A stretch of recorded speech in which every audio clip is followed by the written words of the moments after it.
খাবারের রক্তের ছিটে ত্রাণ সংগ্রহ করতে গিয়ে ইসরায়েলি হামলায় আহতরা জানান তাদের হৃদয় বিতরক অভিজ্ঞতার কথা। ভাই বোনদের নিয়ে দুমুঠো খাবার জোগাড় করতে মার্কিন ত্রাণ সংস্থায় জড়ো হয়েছিলেন আব্দুল্লাহ আল নাজ্জার। আচমকা হামলায় গুরুতর আহত হন ১৯ বছরের এই কিশোর। শুধু নাজ্জার নন, গাজার প্রতিটি গলিতে ছড়িয়ে আছে এমন অসংখ্য মর্মান্তিক গল্প। যদিও গত ২ সপ্তাহে ইরান ইসরায়েল সংঘাতের আড়ালে চাপা পড়ে নিরীহ গাজাবাসীর আর্তনাদ। যুদ্ধ চলাকালেও গাজায় হামলা বন্ধ রাখেনি নেতানিয়াহু বাহিনী। মাত্র ১২ দিনের ব্যবধানে প্রাণ হারান ৮৫০র বেশি মানুষ, যাদের অধিকাংশই নিহত হয় ত্রাণ সংগ্রহ করতে গিয়ে। এক বিবৃতিতে এ তথ্য জানায় গাজার স্বাস্থ্য মন্ত্রণালয়।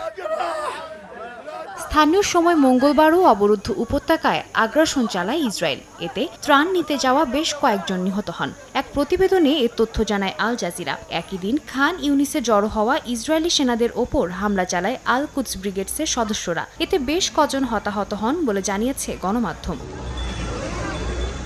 রোজকার সাধারণ খাবার এখন হবে অসাধারণ। প্রাণ স্বাদের মশলা, স্বাদ বাড়ায়, ঘ্রাণ ছড়ায়। এরই মধ্যে গাজা হিউম্যানিটেরিয়ান ফাউন্ডেশনকে ৩ কোটি মার্কিন ডলার দেয়ার ঘোষণা দিয়েছে যুক্তরাষ্ট্র। এ বিষয়ে রয়টার্স জানায়, যুক্তরাষ্ট্র এর আগেও কূটনৈতিকভাবে সংস্থাটিকে সমর্থন দিয়েছে, তবে এবারই প্রথমবার প্রকাশ্যে তাদের অর্থ সহায়তার ঘোষণা দিল। এর আগে জাতিসংঘের বিশেষ প্রতিনিধি ফ্রান্সেস্কা আলবানিস সংস্থাটিকে মানবিক ছদ্মবেশ হিসেবে আখ্যা দিয়ে বলেন, এটি গণহত্যার অন্যতম কৌশল।